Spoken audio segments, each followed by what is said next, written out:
ইনকিলাব মঞ্চের আহ্বায়ক শরীফ ওসমান হাদীকে খুনের মামলার প্রধান দুই আসামিকে কলকাতা থেকে গ্রেফতার করা হয়েছে বলে জানিয়েছে ভারতের বার্তা সংস্থা এএনআই। আটককৃতরা হলেন রাহুল ওরফে ফয়সাল করিম মাসুদ এবং আলমগীর হোসেন। গ্রেফতারের পর তাদের ১৪ দিনের পুলিশ হেফাজতে নেওয়া হয়েছে বলে জানিয়েছে সংস্থাটি। প্রতিরক্ষা গোয়েন্দা সূত্রে জানানো হয়েছে, গ্রেফতারের আসামিদের আইনি প্রক্রিয়ায় দেশে ফিরিয়ে আনার প্রক্রিয়া শুরু হয়েছে।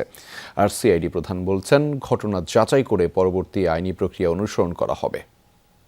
গ্লিটারের টুইন লেমন ও অ্যান্টিব্যাকটেরিয়াল ফর্মুলা বাসনকে চকচকে জীবাণুমুক্ত করে আমাদের দেয় গ্লিটার গ্যারান্টি। গেল বছরের ১২ ডিসেম্বর রাজধানীর পল্টন এলাকায় মোটরসাইকেলে আসা হেলমেট পরিহিত দুর্বৃত্তরা ইনকিলাব মঞ্চের মুখপাত্র শরীফ ওসমান হাদীকে গুলি করে পালিয়ে যায়। পরে তদন্ত করে হামলাকারীদের মধ্যে একজন ফয়সাল করিম মাসুদ ও অপরজন আলমগীর বলে শনাক্ত করা হয়। অন্তর্বর্তী সরকার ফয়সালকে ধরিয়ে দিতে ৫০ লাখ টাকা পুরস্কার ঘোষণা করে। হাদী হত্যাকাণ্ডের পর সন্দেহভাজন আসামিরা ময়মনসিংহের একটি সীমান্ত দিয়ে মেঘালয়ে পালিয়ে যাবার সংবাদ প্রচার করে যমুনা টেলিভিশন। প্রায় ৩ মাস পর রবিবার পশ্চিমবঙ্গ পুলিশের হাতে ফয়সাল ও আলমগীরের গ্রেফতারের খবর এলো। ভারতীয় বার্তা সংস্থা এএনআই বলছে, শনিবার পশ্চিমবঙ্গের বনগাঁ থেকে এই দুই আসামিকে গ্রেফতার করে স্পেশাল টাস্কফোর্স বা এসটিএফ। গ্রেফতারের পর দুজনকে বিধাননগর আদালতে হাজির করে ১৪ দিনের পুলিশ হেফাজতে পাঠানোর কথাও জানায় সংস্থাটি। এদিকে প্রতিরক্ষা গোয়েন্দা তথ্যের ভিত্তিতে হাদী হত্যার প্রধান আসামি শুটার ফয়সাল ও আলমগীর পশ্চিমবঙ্গে আটক হয়েছে বলে জানিয়েছে আইএসপিআর।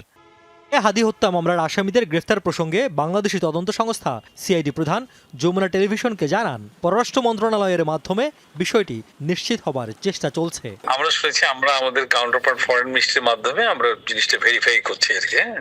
পরে তারপরে আমরা আমাদের যা প্রসেস এগুলো আমরা করবো। আমরা যেটা করতে পারি, আমরা যেটা এক্সট্রাডিশন যে চুক্তি আছে না, বন্দি বিনিময়, আমরা জাস্ট যদি ঘটনা আমরা ভেরিফাই করছি স্টিল তারা যে এই জিনিসগুলো আমাদের ফরেন মিনিস্ট্রির মাধ্যমে হাই কমিশন, আমরা তো একটা যাচাই বাছাই না করে বলতে পারি এটাকে।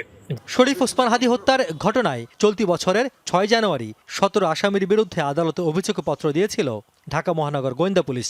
কিন্তু মামলার বাদী ১৫ জানুয়ারি অভিযোগপত্রের বিষয়ে আদালতে নারাজি দিলে মামলাটি অধিকতর তদন্তের জন্য সিআইডিকে নির্দেশ দেন আদালত। রিয়াজ রায়হান, যমুনা নিউজ, ঢাকা।